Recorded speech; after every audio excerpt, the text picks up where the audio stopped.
الحمد لله رب العالمين. اللهم صل وسلم وبارك على سيدنا محمد بن عبد الله مصطفى رسول الله مفتاح باب رحمة الله عدد ما في علم الله صلاة وسلاما دائمين بدوام ملك الله وعلى آله وصحبه ومن والاه أما بعد.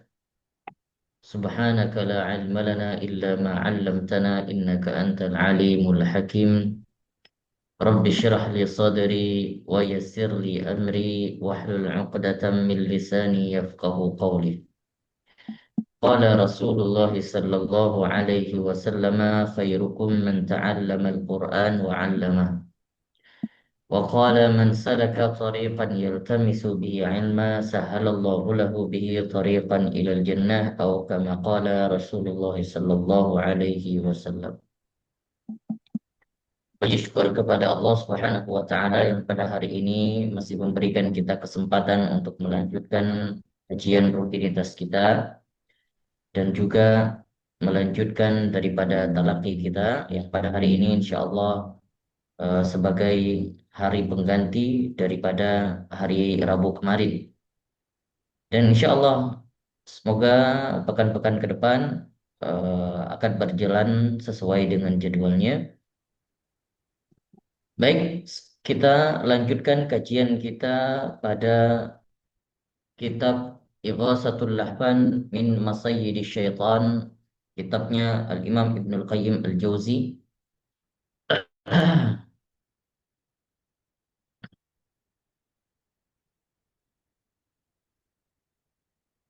Baik, pada beberapa pertemuan yang baru, Alhamdulillah kita sudah bacakan beberapa pasal terkait dengan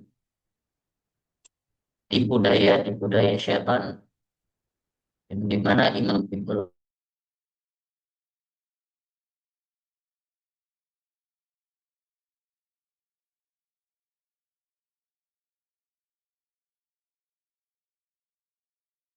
Maaf, Pak Ustadz, suaranya hilang. Putus kayaknya.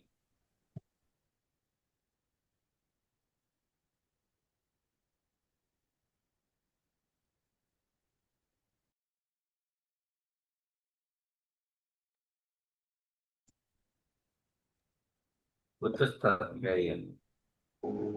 Suaranya hilang.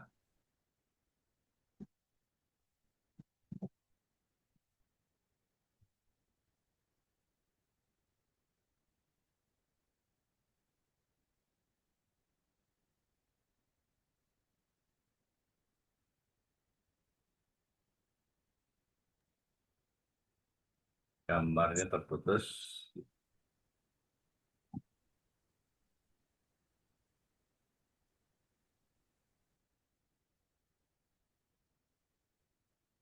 Nah, ada. Tapi suaranya hilang masih ya?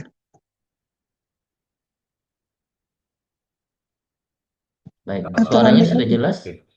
Oh, Alhamdulillah. Suaranya ada, Udah suaranya udah ada. ada ya. Baik. Udah. قال المصنف رحمه الله تعالى ونفعنا به وبعلومه في الدارين آمين يا رب العالمين. فصل: وأول كيده ومكره أنه كاد الأبوين بالإيمان الكاذبة. Imam Ibnul Qayyim mengatakan bahwasannya di antara tipu daya syaitan, yaitu yang dilontarkan oleh syaitan kepada umat manusia, dan pertama sekali manusia yang dijadikan sebagai objek tipu dayanya adalah kedua orang tua kita atau nenek moyang kita, yaitu Siti Hawa dan Nabi Adam alaihi salam. Bagaimana yang dikatakan bahwa syaitan itu memasukkan was-was ke dalam hati Nabi Adam alaihi salam, sebagaimana yang disebutkan di dalam Al-Quran dalam firman-Nya, fawaswasa lahuma syaitanu liyubdiya lahuma ma wuriya anhuma min sawatihima wa qala ma nahakuma rabbukuma عن هذه الشجرة إلا أن تكونا ملكين أو تكونا من الخالدين وقاسمهما إني لكما لمن الناصحين فدلهما بغرور فلما ذاقا الشجرة بدت لهما سوآتهما وطفقا يخصفان عليهما من ورق الجنة وناداهما ربهما ألم أنهكما عن تلكما الشجرة وأقول لكما إن الشيطان لكما عدو مبين di dalam surat Al-A'raf ayat 20 sampai 22. Ayat ini menceritakan bagaimana kisah di mana Nabi Adam alaihi salam digoda oleh syaitan yang berhasil masuk ke dalam surganya. Dan kemudian syaitan ini memasukkan rasa was-was ke dalam hati Nabi Adam alaihi salam. Menceritakan tentang bagaimana Nabi Adam alaihi salam dan Siti Hawa mendekati pohon, yang dimana pohon tersebut sudah dilarang oleh Allah Subhanahu wa taala untuk didekatinya. Dan ternyata syaitan berhasil untuk menggoda Siti Hawa dan Nabi Adam untuk memakan daripada buah daripada pepohonan itu atau yang disebut dengan pohon khuldi. Maka keduanya terlepas bajunya sehingga keduanya dikeluarkan dari surga menuju ke bumi. Dan kemudian di sini juga banyak yang disebutkan apa inti daripada was-was yang disebutkan atau yang dibahas oleh mufassir-mufassir.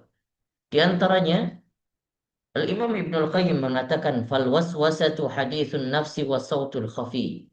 Maka was-was itu adalah suara jati diri atau suara yang tersembunyi di dalam hati. Wabihi summiya sautul huli wasiwasan wa rajulun muwaswisun bikasril waw walau tuftahu fa innahu lahan wa innama qila lahu muwaswisun lianna nafsahu tuwaswisu ilaihi qala ta'ala wa na'lamu ma tuwaswisu bihi nafsu. Maka waswas itu adalah suara yang tersembunyi di dalam hati, yang dimana kalau dijelaskan secara spesifik oleh Imam Ibnul Qayyim bahwa syaitan itu berhasil masuk ke dalam bagian daripada tubuh secara batin, secara zahir, berhasil masuk ke dalam tubuh daripada Nabi Adam alaihi salam dan kemudian mengalir daripada darah-darahnya sehingga masuk ke dalam relung hatinya, sehingga disitulah dibisikkan suara tersebut. Apa yang dibisikkan terkait dengan was-was, terkait dengan godaan yang diberikan keindahan ke dalam bayangan Nabi Adam alaihissalam, yaitu berupa kekal di dalam surga. Maka nanti spesifik kembali nanti Imam Ibnul Qayyim menjelaskan di di beberapa teks yang di beberapa ke depan.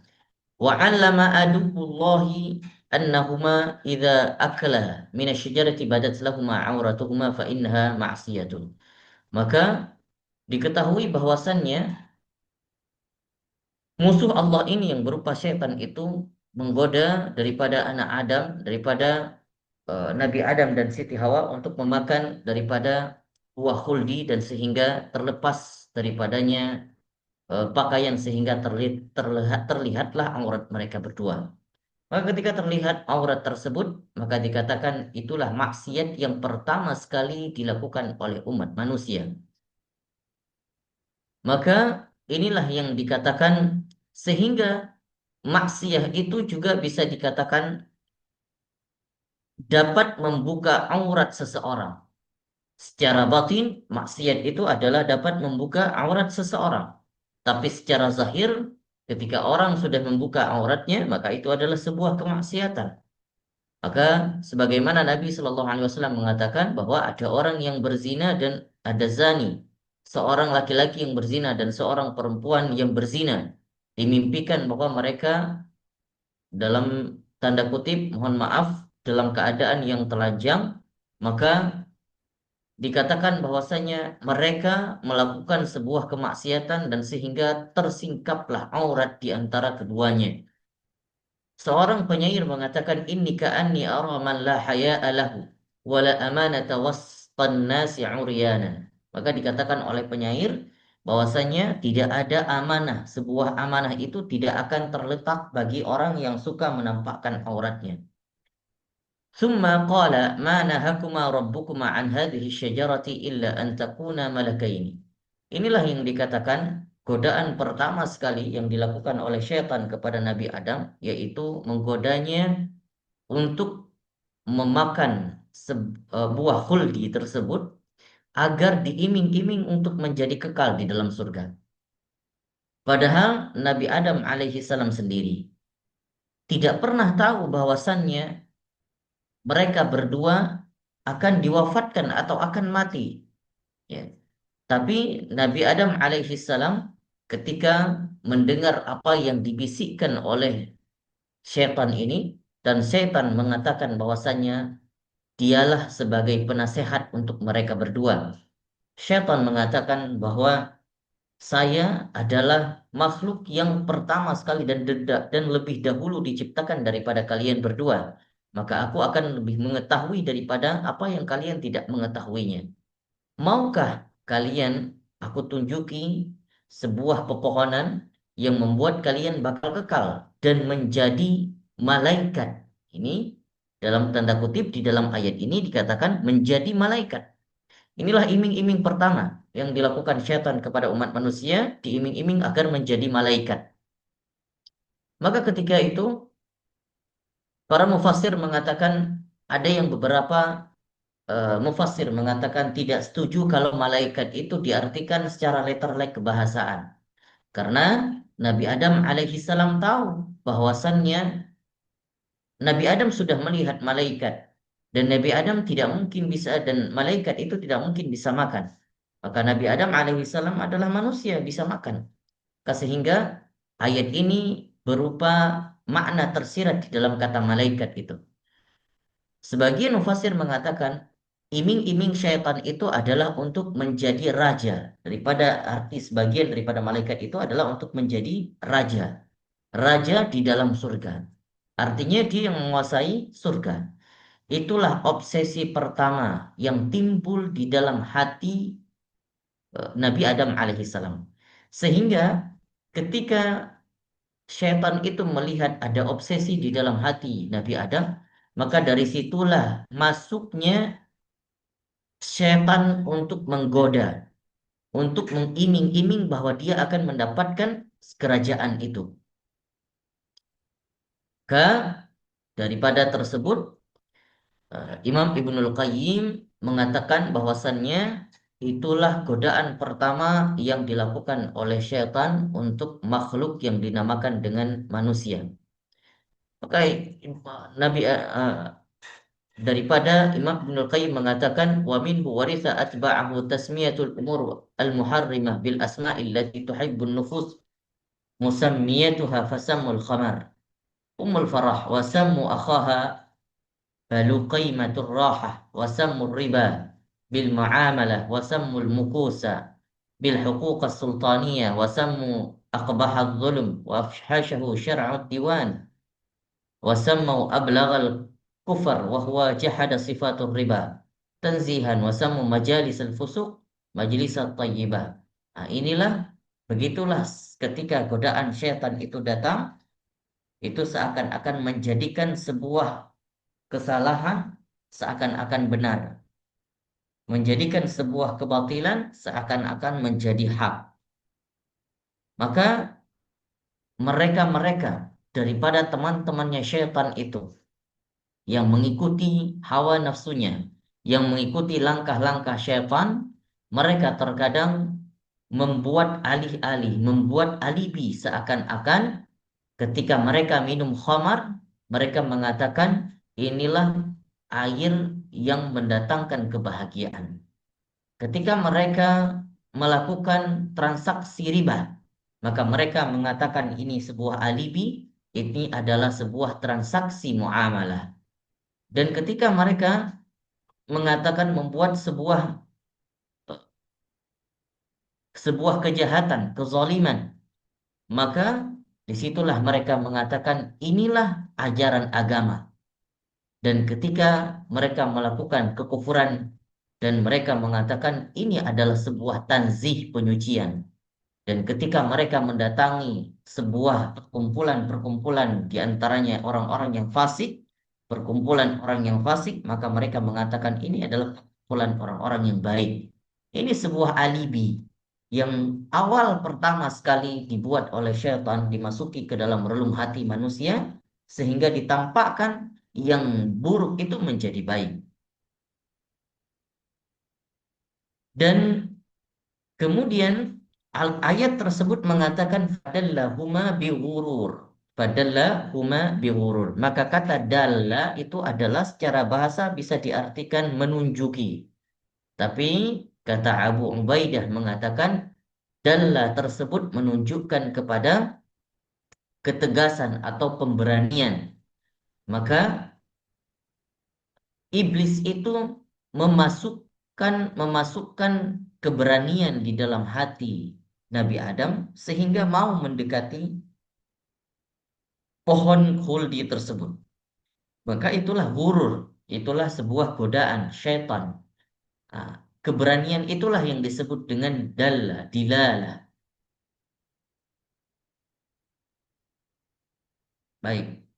Selanjutnya, fasal selanjutnya daripada godaan syaitan yang lain.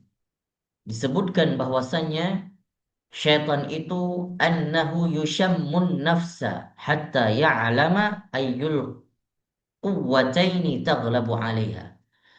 Syaitan itu memasuki jiwa-jiwa manusia sehingga ketika dia melakukan observasi di dalam hati manusia, di dalam jiwa manusia, dia harus mengetahui bahwasannya mana yang lebih unggul di dalam jiwa manusia ini. Maka di dalam jiwa manusia tidak akan ada keunggulan kecuali dua hal. Yang pertama, manusia ini kalau tidak diungguli oleh keberaniannya, obsesinya, maka dia akan lebih defensif. Maka yang kedua, dia akan menjadi defensif.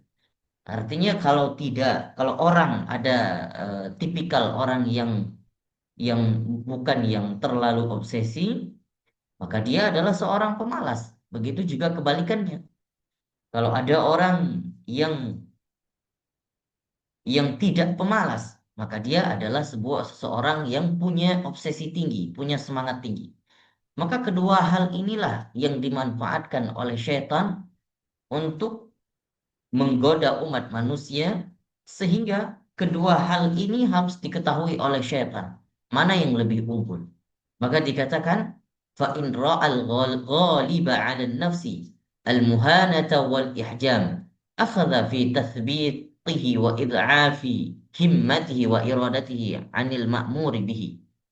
Yang pertama, kalau ada orang yang bawaannya malas, nggak punya semangat hidup, nggak punya obsesi, semangat untuk ibadah kurang, maka ini kesempatan syaitan untuk lebih melemahkan semangatnya. Orang yang seperti ini gampang untuk digoda oleh syaitan. Dan kemudian kalau ada orang yang ra'al ghaliba alaihi quwwatal iqdam wa 'uluwil himmah, ada orang yang lebih semangat untuk menjalani hidupnya, melakukan sebuah amal baik yang semangat, maka tugasnya syaitan adalah mengurangi semangat itu. Sehingga mereka bertugas mengetahui tugas dan apa yang harus mereka lakukan sebagai penggoda yang memang itu melihat memang tidak pernah menyerah untuk menggoda manusia ini.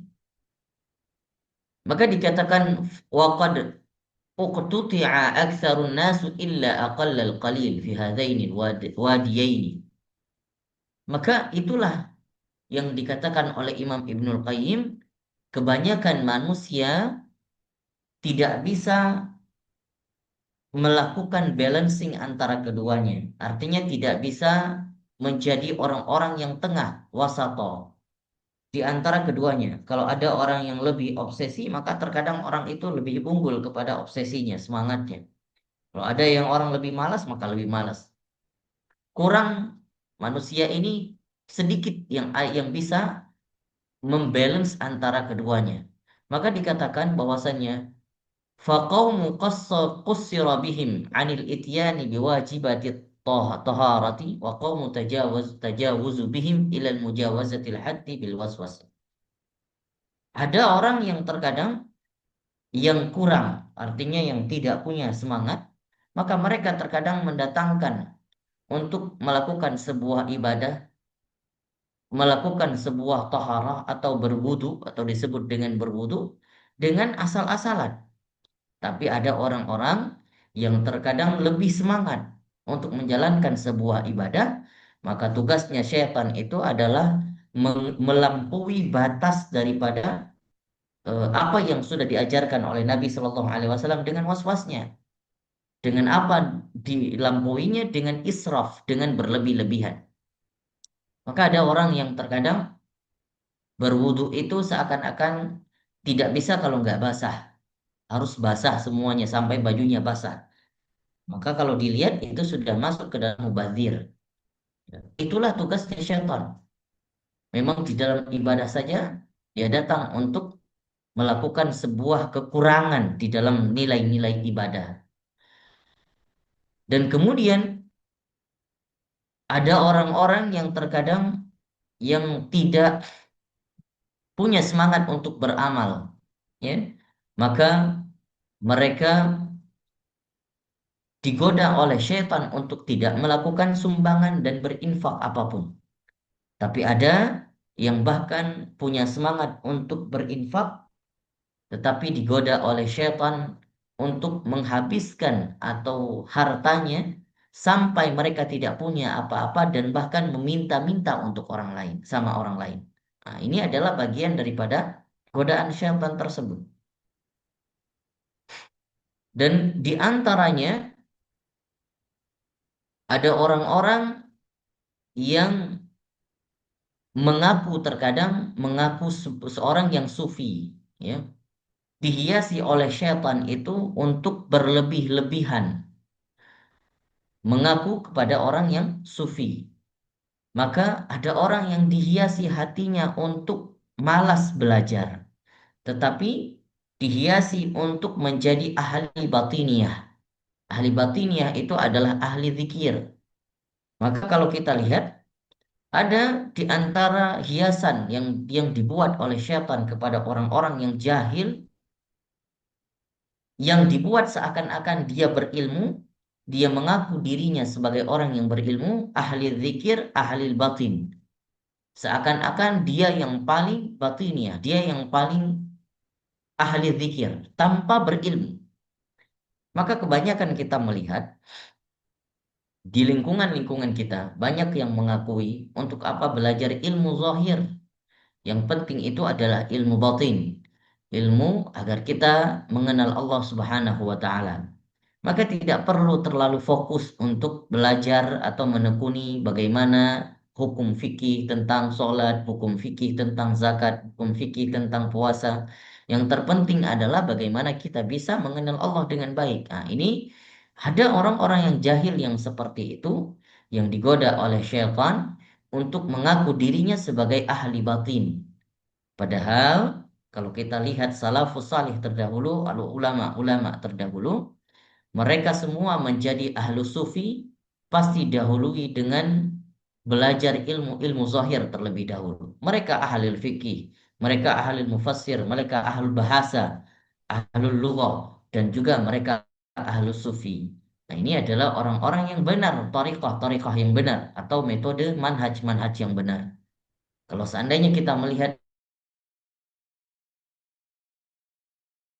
sehingga mengakui hal-hal yang nyeleneh, hal-hal yang aneh, maka perlu diselidiki terlebih dahulu. Jangan-jangan itu adalah bagian daripada perhiasan syaitan yang sudah masuk ke dalam relung hatinya. Faslun wa min haylihi wa makayidihi al-kalamul batil wa ara'ul mutahafitah wal khayalat al-mutanaqidah. Di antara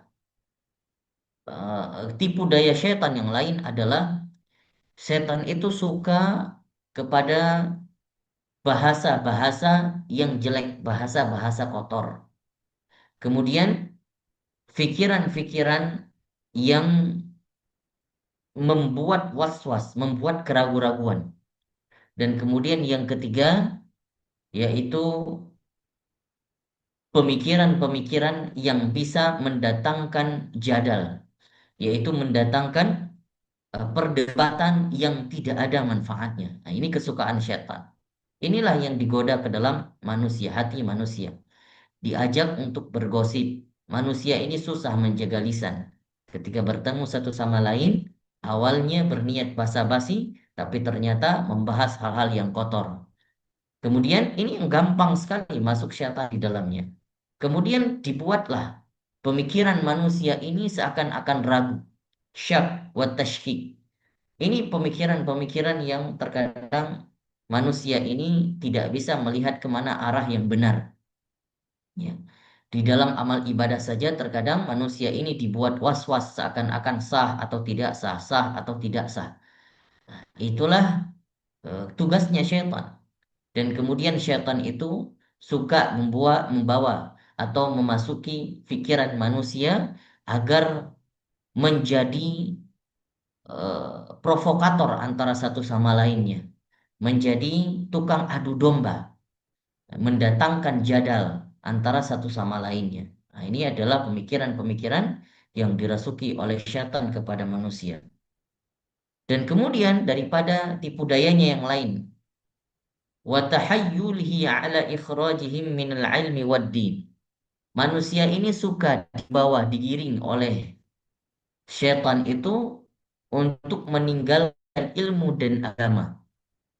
Apa yang digalakkan oleh syaitan agar manusia ini lebih senang kepada belajar hal-hal yang tidak membuat keyakinannya kepada agama.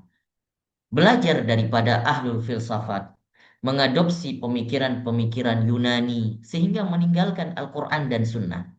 Nah, ini juga daripada bagian tipu daya syaitan yang dimasukkan ke dalam pemikiran manusia. Nah, ini yang dikatakan eh, bahwasannya di antara tipu daya yang lain, manusia ini disukai oleh syaitan untuk seakan-akan menjadi orang yang kasyaf, orang yang terbuka tabirnya, hatinya dekat sama Allah.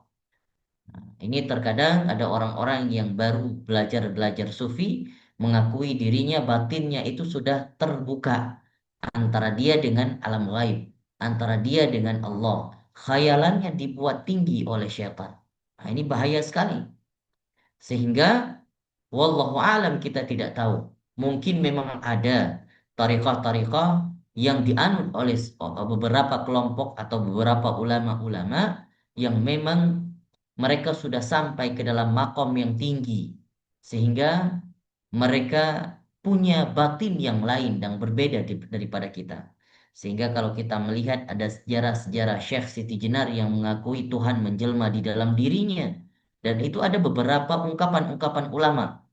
Sehingga kita tidak bisa menyalahkan juga. Artinya kita tawakuf saja. Kita tidak mau berpendapat dengan hal yang seperti itu. Yang kita bahas adalah mereka-mereka yang tidak pernah belajar agama. Tapi sekali terjun untuk belajar agama, seakan-akan mereka mengakui sebagai ahlul agama, ahlul din. Dan sehingga sampai berani mengatakan bahwasannya batinnya itu terbuka antara dia dengan Tuhannya. Nah, ini yang dibahas oleh Imam Ibnul Qayyim, beberapa godaan-godaan syaitan itu yang terkadang sangat tipis. Bahkan dikatakan oleh Imam Ibnul Qayyim, syaitan itu terkadang menggoda manusia itu umpamanya seperti menarik sehelai rambut daripada adonan roti. Nggak kelihatan sama sekali. Sampai yang batil saja bisa dijelma atau bisa diubah menjadi seakan-akan sebuah keindahan, sebuah kebenaran. Begitu juga sebaliknya, yang benar bisa diubah oleh syaitan itu seakan-akan di pandangan manusia adalah keburukan. Apalagi nanti kita hidup di akhir zaman, fitnahnya yang luar biasa. Itulah yang disebut dengan fitnah akhir zaman. Fitnah yang tidak bisa membedakan mana yang baik, mana yang batil. Maka kita berlindung kepada Allah Subhanahu wa taala agar kita melindungi kita di akhir zaman ini dan juga anak keturunan kita, keluarga-keluarga kita, sehingga di mana pandangan umat manusia nanti sudah tidak bisa membedakan mana yang hak, mana yang batil. Seakan-akan yang hak itu menjadi batil dan yang batil menjadi hak. Dan kita terkadang sudah alami di zaman ini, ya. Sebagian-sebagian kecil kita sudah mengalaminya. Bahkan sudah banyak kita melihat fenomena-fenomena di alam dunia ini yang sudah tidak masuk akal. Itulah yang dikatakan fitnah-fitnah, fitnah teknologi, fitnah lain sebagainya yang sehingga sudah dekat sekali dengan kita. Dan dia masuk ke dalam kantong kita. Dia menemani kita tidur. Dia berada di rumah kita. Itulah fitnah-fitnah yang seharusnya kita membentengi diri daripada fitnah tersebut.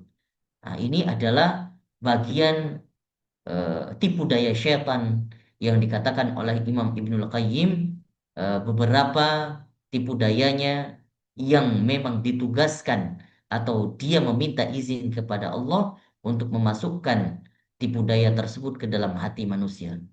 Baik, ini yang dapat kita paparkan pada pertemuan hari ini. Insya Allah pada pertemuan ke depan kita lanjutkan. Masih banyak tipu daya yang lain yang dijelaskan secara spesifik nantinya oleh Imam Ibnul Qayyim di dalam fasal-fasal selanjutnya. Mari kita ikuti terus. Dan ini adalah bisa dikatakan bab ini adalah bab yang inti di mana Imam Ibnul Qayyim mengenalkan kepada kita apa saja tipu daya syaitan yang selama ini mungkin kita tidak sadar. Di dalam kita berwudu, di dalam kita sholat, di dalam kita berpuasa, secara spesifik nanti di dalam ibadah-ibadah tersebut, Imam Ibnul Qayyim membahas apa saja tipu daya syaitan yang selama ini, bahkan mungkin kita tidak menyadarinya. Barakallahu fikum, semoga bermanfaat kepada diri saya khususnya dan kepada kita semuanya. Wallahu ta'ala a'lam bissawab. Waalaikumsalam. Bukan. Baik, kita lanjutkan dengan eh, apa dengan talaki akhwan, ya baik.